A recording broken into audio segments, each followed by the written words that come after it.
I think most users are going to they're going to look for the one multi-tool that they want. They're not like me where they collect a whole bunch of them. If you're that kind of user, which you probably are, I hope you are, I hope you're not crazy like me, then you're looking for one kind of do-all multi-tool. Could the Super Tool 300 be that for you?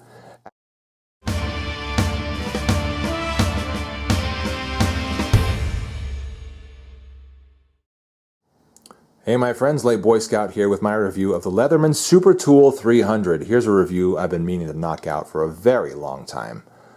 Well, I finally found some time, and here it is. What an awesome tool this is. Now, if you're looking for a tool that will save you some weight, don't look for this one. If you're looking for a tool that will save you some money, well, comparatively, you might consider this one over some others, and I'll compare and contrast this with a few other tools as the review continues. One of those being the Surge. Perhaps I might bring the Wave in, and I'll probably talk about the Blast at some point. Let's talk about the Super Tool 300 first. It's got the complement of tools that is, I don't know, one of the most popular and one of the most, pretty much all the really needed stuff, I think. It doesn't have scissors. That's pretty much where it falls short. However, you might even consider these scissors. You know, Leatherman kind of makes sure that all of their hard wire cutters cut paper before they send them out, so you might be okay with those. 154 cm, by the way, removable wire cutters, which means you're going to have harder steel than the standard 420HC, if I remember right. And you're also going to be able to replace them for not too much money. Go to Leatherman's website. You can order them directly from there, get new hard wire cutters.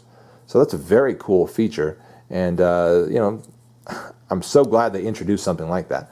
They also have that on the newer Leatherman Mutt, and if I'm not mistaken, on the new Rebar, which I think just barely became available, but I'm kind of holding out for the black oxide version. That's the one I want. Otherwise, we've got a huge huge variety of tools on here and capabilities. Obviously some great pliers, some nice big broad pliers you can get some good hard work done with. Also some good teeth up here for getting some more delicate detailed work with. Let's compare those to those of the Wave. Very, very similar in size and detailed work. Yeah, you'll pretty much get the same kind of detailed work done with the Super Tool 300 as you would with the Wave. I feel like the design and fit and finish on this is a little bit rougher, perhaps. Obviously, the design is a little bit simpler, with no outside accessible tools. When it's folded up, it just looks like that. No outside accessible tools unless you consider the ruler an outside accessible tool, and then I suppose you've got that. Everything else is just on the inside. If you don't mind that too much, you are in for a great tool with the Super Tool 300. I don't mind that too much, and that's why I use the Blast a lot. This is the blackened black oxide Blast. I shouldn't say blackened and black oxide. It's just the black oxide Blast. All the tools are on the inside, all of them, but I do not mind that at all. You got your knife, decent knife. You got your saw. You got your whole complement of good stuff. You've got scissors in there as well. Right there they are. So you've got a great complement of tools on the Blast, and again, all internal. I just don't mind that much.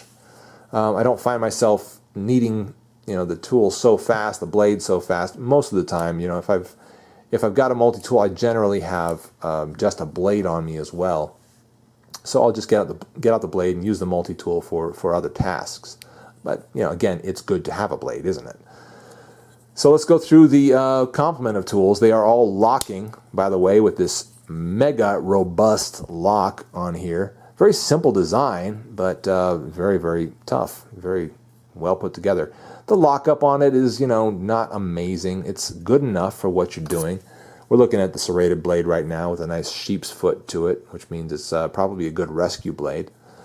All of them are going to lock up nicely, but not super tight. You know what I'm saying? And honestly, I don't mind that for what you're getting.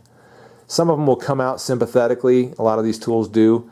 Again, I don't mind that much either, simply because of what you're getting for the money and just the strength and power of each tool. It just doesn't bother me. So there's a locking can opener / bottle opener. Good design to it, I think. And that's a wire stripper, by the way, that little V-shape cutout. That's for stripping wires. You've got a nice extended, hold on, let me get that back in. A nice long extended Phillips head driver. I like that a lot. I really do. Nice and long. If I'm not mistaken, I think you can connect the other, there's like a bit kit that you can connect some of these Phillips heads that Leatherman makes. I don't have it, so I'm not positive if it connects to this one, but I think it might. Anyway, good design on that one. Nice full three-dimensional design. Really like that. Then we've got also another a flathead here. Sort of the medium flathead, if I'm not mistaken. And lastly on this side is a nice big long saw. Shall we compare that to another saw? How about to the blast saw? Let's get out the saw on the blast, which is an excellent saw for its size and also starts fires very well if you're using a ferro rod. It's just nice sharp back edge on that. Actually, I was with some scouts when we were practicing fire making and they used the heck out of this thing. Yep, I hope they didn't scrape away with the teeth, but I'm afraid they might have at some point. Whatever. You see that the saws are fairly comparable, actually. The Super Tools is slightly longer, but not by a lot. Not by a lot. Very comparable tools. The teeth are probably about the same. Probably about the same. For actual wilderness use, the Blast is the one I would most likely have.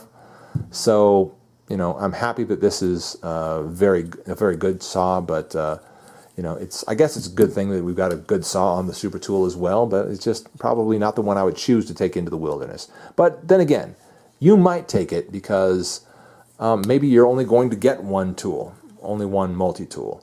Maybe you want to have one that's tough and strong and good for car use and kind of having in your car for emergencies and for virtually any other, you know, emergency. Or, you know, around the house type stuff. And maybe also it's going to be the one you take backpacking, you know, and any of those kind of situations. I think most users are going to they're going to look for the one multi-tool that they want. They're not like me where they collect a whole bunch of them and, you know, use them in various times and places. They're going to have one that they use for everything. Here's a nice hollow ground blade, 420 HC. Good edge on it, really nice. I like the design of it, clip point.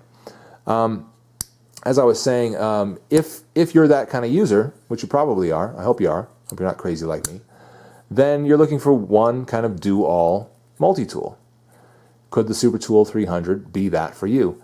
At around $55 to $60, yeah, I think it could. Another complement of flathead screwdrivers here. What we have here is I believe this is a kind of a punch, drilling through leather and so forth.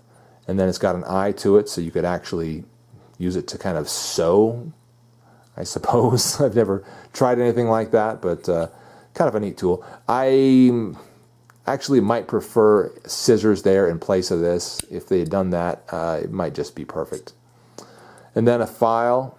It's a kind of a wood metal file. I wish that it had a diamond file on there, I'll tell you the truth. If it did have that, again, probably perfection. Does not have a diamond file, does not have scissors. Those are the two things that the Super Tool 300 lack in my estimation. In every other way, it excels. It's tough, it's huge, it fills the hand. Let's talk about it and compare it to the Surge briefly.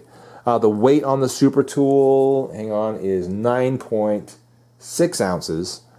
How does that compare to the gigantic Surge? The Surge is something like 11 and a half or something. Going on 12 ounces. Oh, sorry, 12 and a half ounces. So, ounce for ounce, I'm thinking the Super Tool is going to be the powerful mega multi-tool for you, even especially for the price. You'll be paying a little bit more for something like the Surge. So it's lighter. It's lighter on the checkbook as well, and just a pretty nice, powerful tool all around. Well, there is my review, guys. Kind of short, kind of sweet. I hope it was sufficient for you. The Super Tool 300 by Leatherman. Awesome tool, and I recommend it. We'll see you on the next one.